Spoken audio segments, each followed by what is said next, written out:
你眼中的宇宙是關燈屋裡就黑，扔東西它就會掉下去，一切都有因果，簡單明了。但如果我告訴你，你現在的一個決定竟能改變過去已經發生的事，你信嗎？這不是科幻，這就是讓所有物理學家都睡不着的量子悖論。你可能聽說過，一個粒子能同時出現在2個地方。再比如，一次測量會直接改變被測量的東西。你覺得這只是理論，是科學家在紙上算出來的，但真相是，這些全都是被反覆驗證過的真實的物理實驗。而最讓人崩潰的是什麼？不是我們研究的不夠多，而是至今为止，全世界最聪明的大腦都沒搞明白這到底意味着什麼。所以今天，我們不聊那些量子世界很奇怪的皮毛，我們要聊的是那些真正硬核的，讓物理學停滯了幾十年的終極難題。因為一旦它們被證實，那你我對這個世界的全部認知，可能從頭到尾都是錯的。一提到悖論，你可能會想到，先有雞還是先有蛋這種腦筋急轉彎，聽着好玩，但基本無害。但在量子世界，悖論可不是鬧着玩的，它指向的是我們現有認知完全失效的禁區，是現實世界規則崩塌的那個臨界點。它在告訴我們，那個由牛頓和愛因斯坦構建起來的充滿安全感的因果世界，可能只是一個美麗的誤會。當科學家把目光投向組成你我身體乃至萬物的更小尺度，原子、電子、光子時，詭異的事情發生了。世界的規則不再是變得更複雜，而是變得徹頭徹尾的不講理。最讓人頭疼的是，即便我們掌握了所有信息，也無法預測一個電子下一步會幹什麼，只能像天氣預報一樣算一個概率。為了解決這個爛攤子，量子力學誕生了。它不再告訴你必然會發生什麼，而是告訴你可能會發生什麼，概率是多少。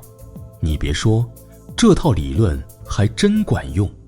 事實上，量子力學是有史以來最成功的科學理論，沒有之一。你手裡的手機、醫院的核磁共振、天上的 GPS 衛星，所有現代科技的基石都建立在它之上。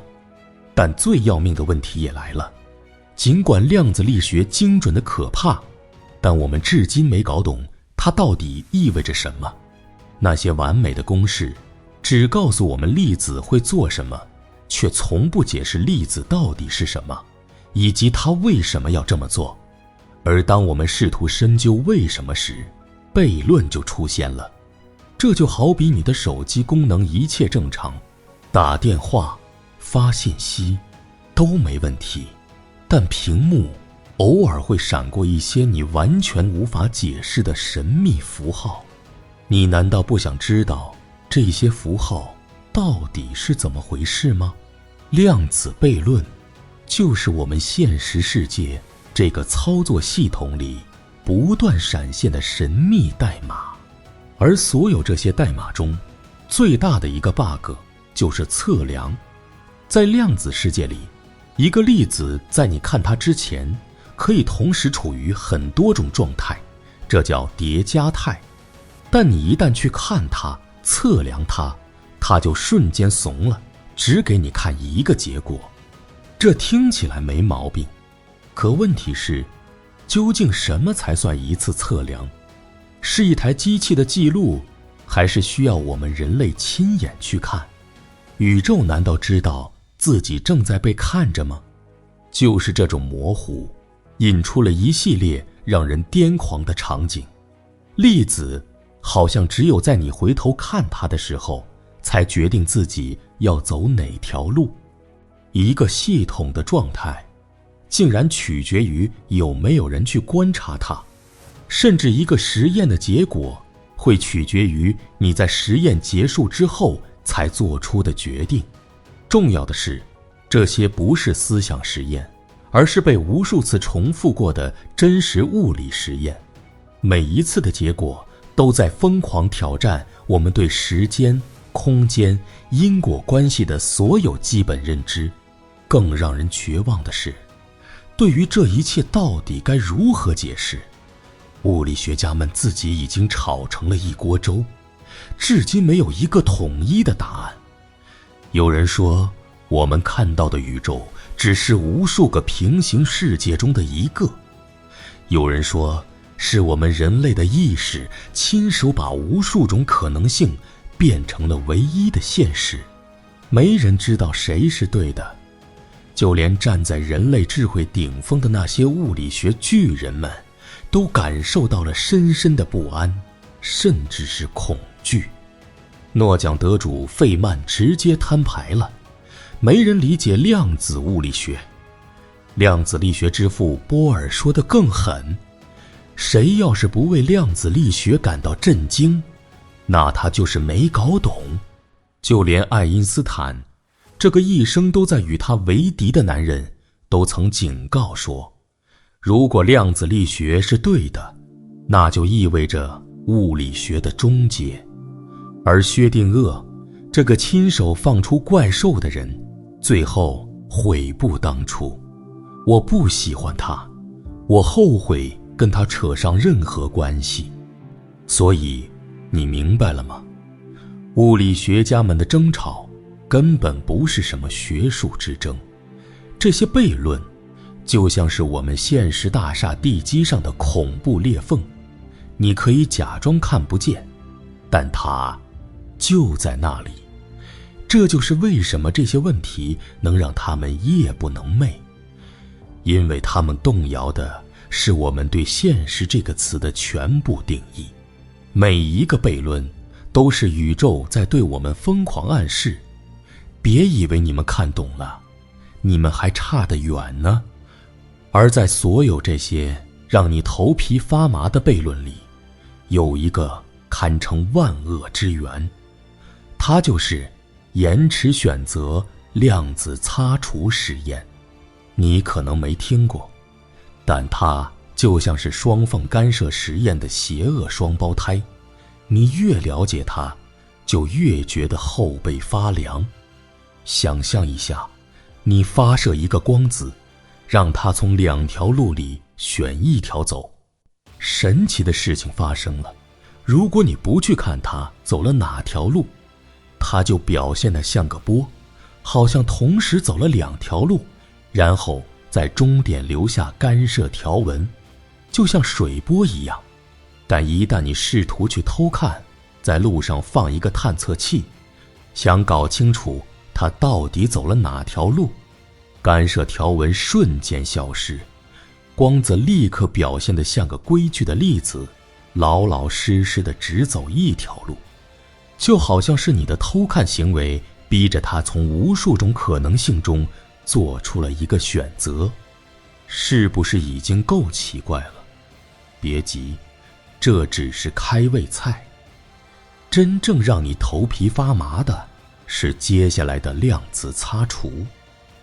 實驗者玩得更花了，他們不在光子出發前決定要不要偷看，而是等光子飛完了全程，撞到了終點的屏幕上，木已成舟之後，再決定要不要去看那份路徑記錄。懂了嗎？因果徹底顛倒了。現在最恐怖的事情来了，如果他們選擇擦除那份路徑記錄，假裝自己沒看過，那麼那個本不該存在的干涉條紋竟然奇蹟般地重新出現了。就好像你現在的決定穿越回了过去，改变了光子当初的行為。強調一下，這是科學，不是什麼魔術。屏幕上的光點並沒有動，但當你整理數據時，會發現它們重新排列成了2幅截然不同的圖案。而決定出現哪幅圖案的，是你事後的選擇。這引出了一個能讓所有人失眠的終極問題：難道現在真的可以干涉過去嗎？別誤會，你沒法用這個給過去的自己發短信，但它實實在在地證明了一件事：這個決定確實改變了過去的行為方式，至少在統計上是這樣。這到底怎麼解釋？沒人知道。有人說，在我們觀察之前，所謂的過去根本就不存在一個確定的歷史。也有人說，也許時間根本就不是一條单行道，過去、現在、未来可能只是同時存在的一個整體。我們所謂的過去，可能只是一份隨時等待被现在重寫的記錄。雖然沒有答案，但所有人都同意，這裡面有些東西完全不對勁。這就像你投進一個籃球，然後過了一會兒，你再決定要不要看回放，而你的這個決定竟然改變了籃球當初是擦網還是空心入網。我們面对的就是這種級別的詭異，它告訴我們一個令人不安的真相：你的每一次觀察都不是被動的，你不是在看故事，你可能是在写故事的結局。而所謂的過去，也許根本就不是鐵板钉钉的歷史，而是一层隨時等待被更新的概率。我們一直默認一個基本事實：世界是客觀的，一件事發生了就是发生了，不管誰來看，結果都一樣。但一個叫做維格納的朋友的悖論，卻對這個最基本的常識提出了一個令人不寒而栗的質疑：如果兩個人觀察同一件事，卻看到了兩個完全不同的現實，那該怎麼辦？這個思想實驗是這樣的：想象一下，你的一個朋友在一個封閉的實驗室裡測量一個量子粒子，這個粒子同時處於上和下兩種狀態的疊加態。你的朋友看了一眼，測量結果出来了。比如說，他看到了上，對他来說，這事就塵埃落定了，現實被鎖定，粒子就是上。但關鍵來了，你在實驗室外面沒有看到結果。從你的角度看，因為你沒有觀察，所以實驗室裡的一切，包括你的朋友和那個粒子，都還處在一個巨大的疊加態裡。在你眼裡，你的朋友正處於一個既看到了上又看到了下的詭異狀態。悖論出現了，朋友說：“我看到了一個確定的結果。”你卻說：“不，你和結果都還懸而未決，飄在可能性的迷霧裡。”那麼，到底誰是對的？以前這只是個思想實驗，但就在2019年，科學家真的用實驗證明了，在量子世界裡，兩個觀察者真的可以記錄下两個不同的、各自都正確的現實。這不是誤讀，不是幻覺，而是真實的物理結果。這就把我們推向了一個恐怖的結論：在我們的世界裡，如果兩個人對一件事有分歧，那肯定有一個人錯了。但在量子世界，可能根本就不存在一個唯一的客觀的现實。你所經歷的現實，可能僅僅是你的現實。有人用平行世界來解釋，也許你和你的朋友在測量的那一刻，就已經分裂進了兩個不同的宇宙。你們都是对的，但你们已經不再共享同一個世界了。也有人說，所謂的測量根本就沒有改變任何東西，只是更新了每個人的信息。但問題是，當你們倆最終要對一下筆記的時候，到底該聽誰的？這就是維格納的朋友最讓人不安的地方，他在瘋狂地暗示我们，你、我们每一个人可能都活在自己专属的被自己的观察所创造出来的现實分支裡，而你旁邊那個人的世界可能和你看到的樣子完全不同。我們把這個想法帶出實驗室，想象一下兩個人同時看一枚硬幣下落，一個人看到的是正面，另一個人看到的是反面。關鍵是他們倆都對，不是有人撒謊，也不是有人眼花，而是現實本身根據誰在看分裂成了不同的版本。這聽起來就像科幻小說，但維格納的朋友悖論就是在逼我們思考一個可能性，也許量子世界就是這樣運作的。最可怕的是，我們根本沒有辦法解決這個悖論。這不是物理學家們不夠聰明，而是量子力學的規則本身就允許這種詭異的分歧存在。我們越是深究，就越是發現，觀察這個行為可能不僅僅是在讀取信息，它更像是在親手創造你所生活的那個宇宙版本，而你身邊的那個人可能就生活在一個與你完全不同的版本裡。你們近在咫尺，卻身處兩個世界，並且永遠不會知道，除了對空間和現實的顛覆，量子力學對時間的挑戰可能更加徹底。我們從小就覺得時間是一條單行道，你先起床再刷牙，杯子碎了就不會再復原。過去決定現在，現在決定未來，天經地義。但在量子世界，規則又變了。描述量子運動的那些核心方程，根本就不在乎時間的方向。你把一個量子過程正着放，或是倒着放，在數學上都完全成立。在最底層的物理定律裡，根本就沒有時間之箭這個東西。你可能會說，數學是數學，現實是現實，但一些真實的實驗，比如我們前面提到的延遲選擇量子擦除實驗，就在瘋狂暗示，一個事件的結果可能真的取決於未來還沒發生的事。這就是逆因果性，未來影響過去。別誤會，這不意味着你能坐上時間機器去改變歷史，但它確實說明，過去和未來的界限遠比我們想象的要模糊。在一些前沿理論中，一個量子事件的完整故事不是由過去單向決定的，它同時受到過去的起點和未來的終點共同塑造。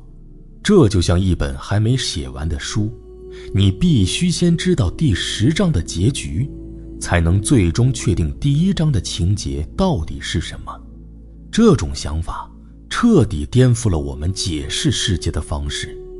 我們習慣於從過去找原因，比如蘋果落地是因為萬有引力，但從逆因果性的視角看，蘋果落地可能是因為它在1小時後注定要被人吃掉。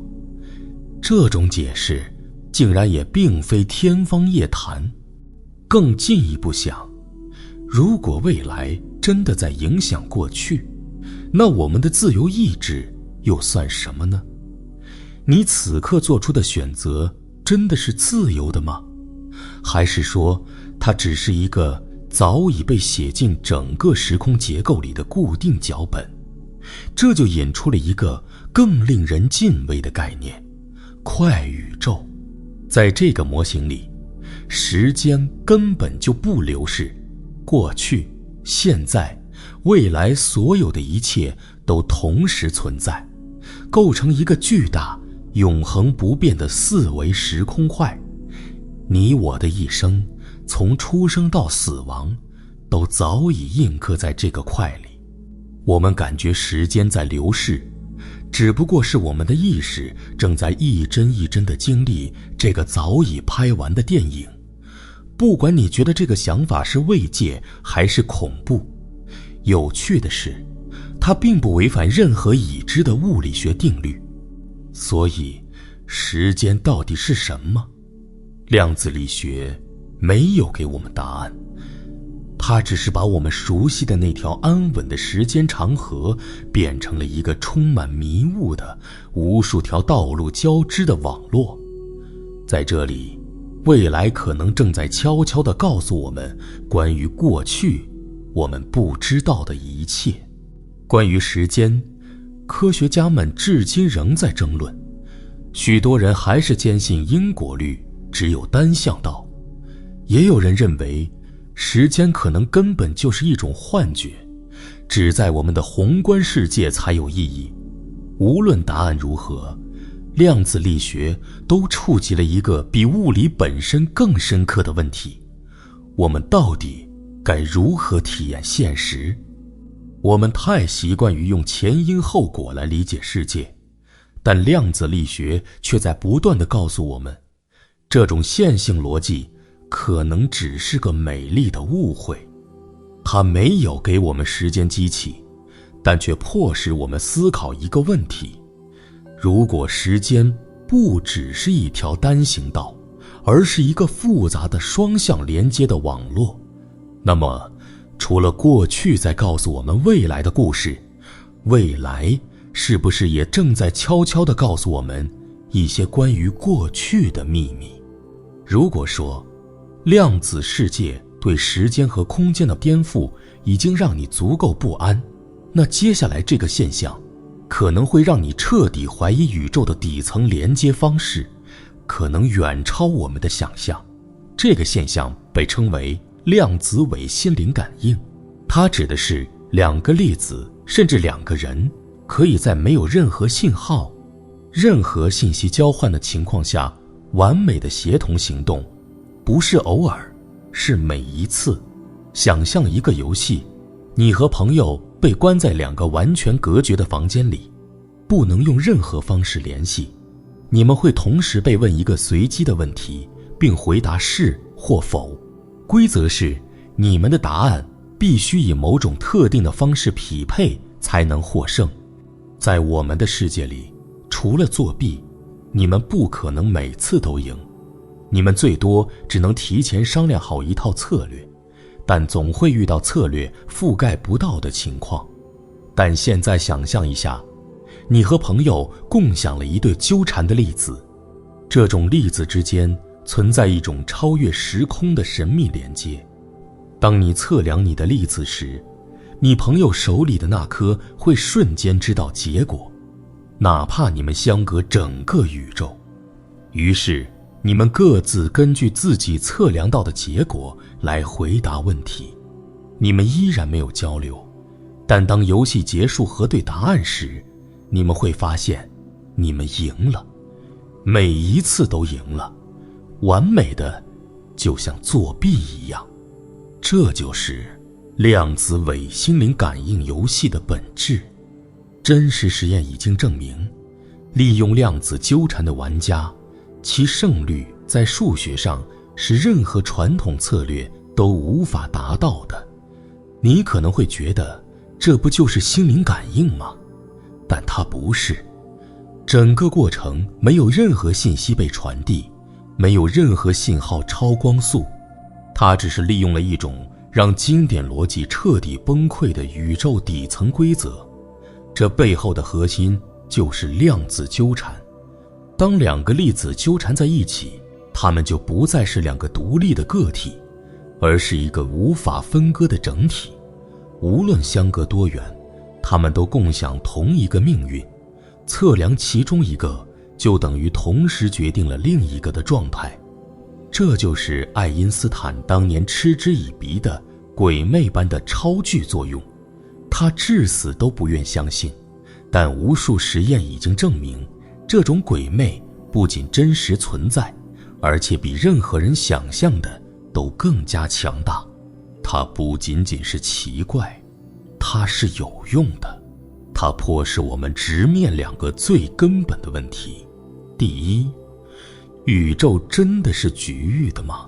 信息傳遞真的有速度上限嗎？還是說，在我們的现實之下，存在一個空間和距離都毫無意義的更深層的連接？第二，事物的屬性是在我們不看的時候就客觀存在，還是只有在我們看的那一刻才被賦予了意義？這些問題至今沒有答案，而這就是量子世界的一個真實特徵，它似乎在模糊分離與連接的最終界限。無論科學家如何解釋，有人說世界根本就是非局域的，有人說我們需要重新定義现實，但事實就在那里。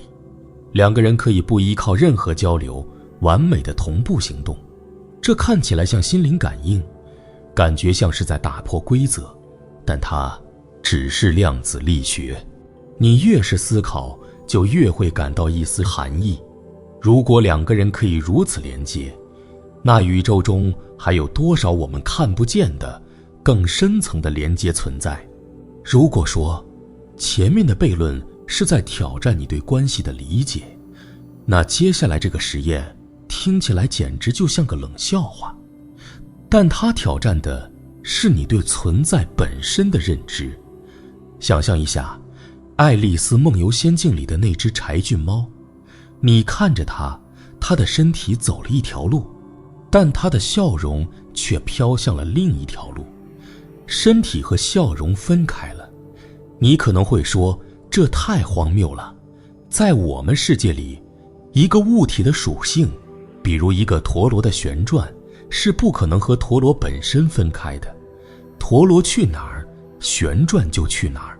但在一個被稱為量子柴郡貓的真實實驗中，科學家們真的做到了類似的事情。他們讓一個擁有自旋屬性的中子通過一個岔路口，通過一種叫做弱測量的巧妙方法，他們發現中子本身好像走向了左邊的路，但它的自旋這個屬性卻獨自飄向了右邊的路。粒子和它的屬性真的在兩個不同的地方被發現了，這怎麼可能？這就像火焰和它的熱量分了家，物體和它的質量分道揚鑣，這徹底打破了我們對一個東西應該如何存在的全部期望。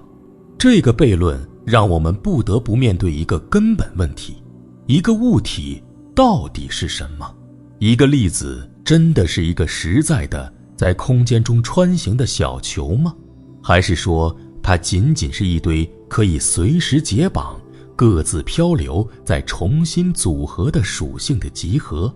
如果一個粒子的基本屬性都可以和它本身剝離，那我們眼前的這個世界到底還有什麼是堅實的呢？當然，有科學家認為這只是一種測量上的幻覺，但也有人更嚴肅地認為，這恰恰證明了量子世界裡的物體根本就沒有一個固定的身份。一個粒子也許根本就不是一個小球，而是一團可能性的雲，而組成這團雲的各種屬性，在某些情況下真的可以分開飄走。這個想法影響極其深遠。如果位置和自旋都能被剝離，那還有什麼是不能分開的？沒有質量的電荷，沒有動量的能量。量子柴郡貓實驗打開了這扇令人不安的大門，它挑戰了我們最根本的信念，即物理事物是堅固不可分割的。在量子世界，一個物體可能真的不是一個東西。更重要的是，它和維格納的朋友悖論一樣，都在指向一個共同的結論：現實也許根本就不是客觀存在，等着我們去發現的。相反，現實是在我們與它互動的那一刻才被創造出來的。所以下次你覺得量子力學不可能再怪異的時候，請記住有一個真實的實驗，一個粒子的屬性真的會離家出走。在量子世界，你真的可以只看到笑容，而沒有那隻貓。如果說前面的悖論還停留在對物質的討論，那麼接下來這個思想實驗將直接觸及你我的意識和存在本身，它將我們引向一個深刻甚至有些恐怖的可能性。從你自己的視角來看，你可能永遠都不會真正的死去。這個思想實驗叫做量子自殺，它基於一個叫多世界詮釋的理論。這個理論簡單又瘋狂，每當一個量子事件有多種可能的結果時，宇宙不會只選擇其中一個，而是會分裂成多個平行世界，讓每一種可能性都在各自的世界裡真實發生。你之所以感觉只发生了一件事，是因為你的意識碰巧落在了其中一個世界裡而已。現在我們把這個想法推到極致，想象一把量子手槍，每次扣動扳機，它都有 50% 的幾率開火， 50% 的幾率啞火。你獨自一人在一個封閉房間裡，對着自己的頭一次又一次地扣動扳機，會發生什麼？根據多世界理論，每一次扣動扳机，宇宙都会分裂。在一個世界裡，槍響了，你死了；而在另一個世界裡，槍沒響，你活了下來。但最詭異、最核心的部分來了，從你自己的視角看，會發生什麼？你的意識，你的第一人稱體驗，永遠無法進入那個你已經死亡的世界，所以你的主觀體驗只會沿着那條你幸存下來的世界線一次又一次地延續下去。每一次你都發現自己活了下來，你可能會覺得自己是天選之子，是世界上最幸運的人。這就是量子永生的概念。需要強調的是，從外面的人看來，你在很多世界裡早就死了。這並不是我們常說的長生不老，它指的是你的主觀意識，你的內在體驗，可能永遠不会有一個終點，因為你的意識流只會存在於那些你還活着的世界分支裡。悖論就在這裡，它不在於物理，而在於意識。如果每一個可能的你都真實存在，那是什麼讓你之所以為你？你為何偏偏體驗到了這條世界線，而不是其他無數條？這個思想實驗就是在逼問我們物理學最不願觸碰的問題。當一個有意識的觀察者自己面臨生死疊加時，會發生什麼？他在強迫我們直視物理學與我是誰這個終極問題之間的聯繫。你可能會覺得這很酷，直到你意識到它真正令人不安的一面。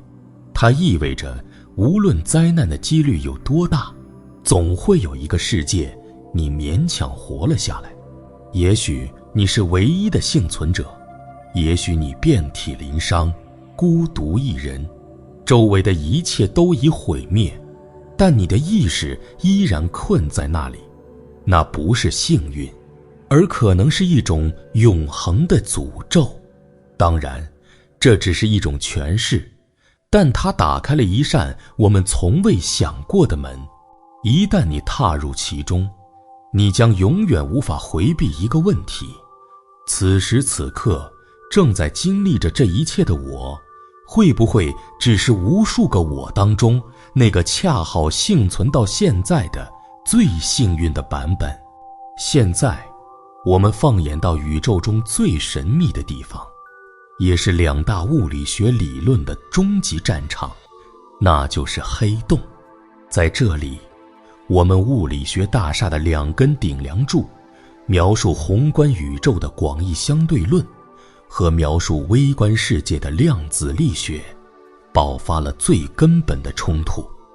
冲突的核心是一个看似簡单的問題：信息去哪兒了？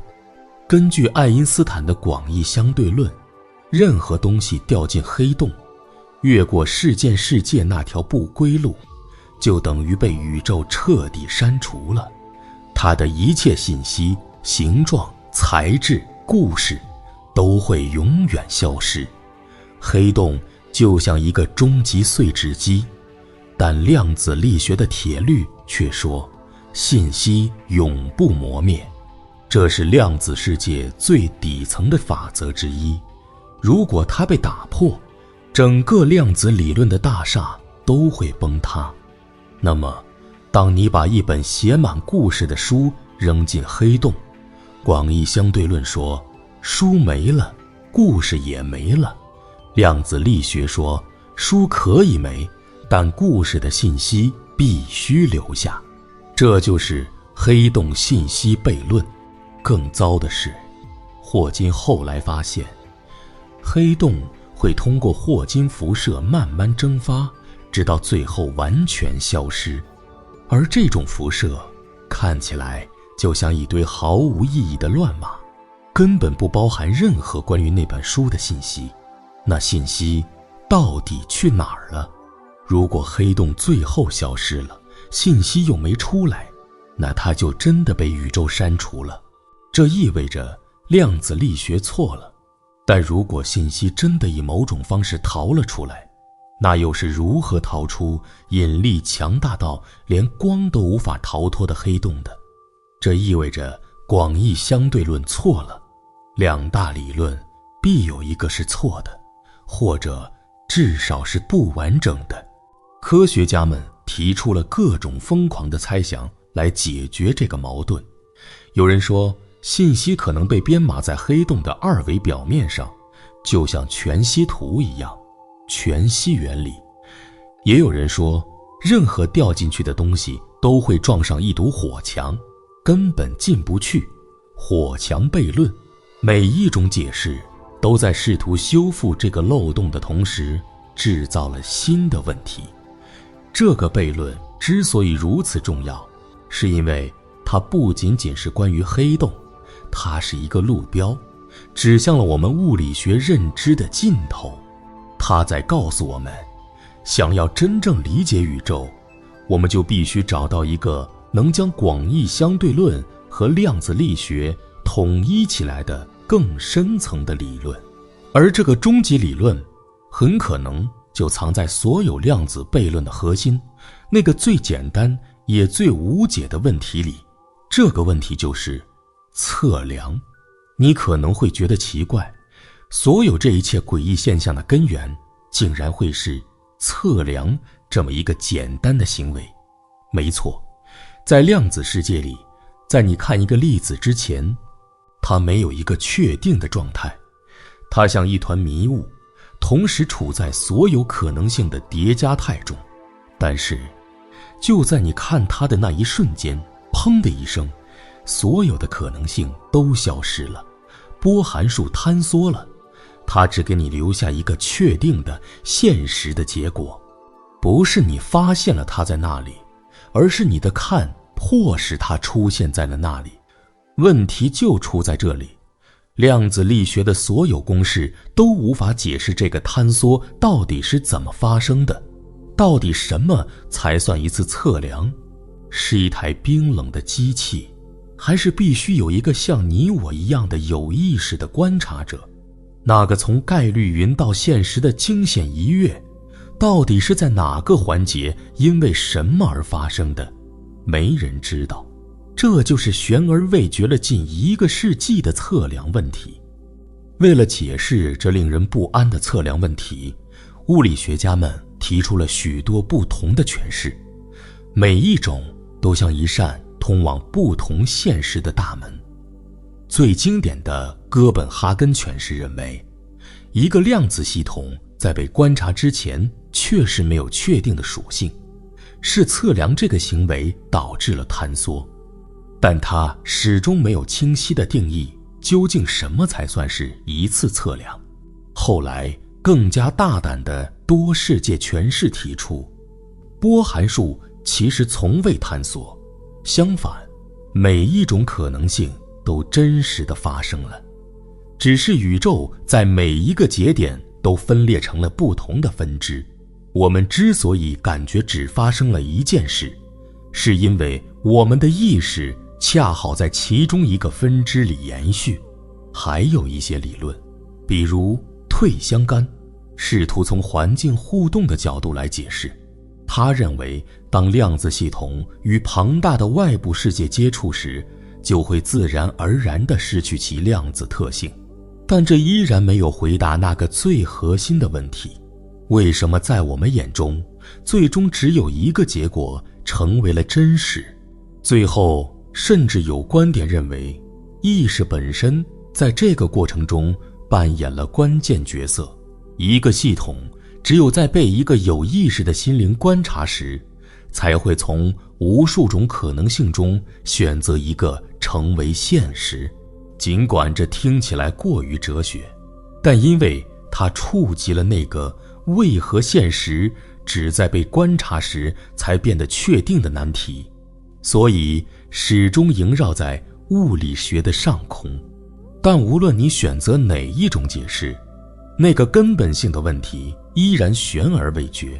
我們知道量子系統在測量前行為怪異，也知道在測量後會得到一個清晰的結果，但究竟是什麼將前者變成了後者？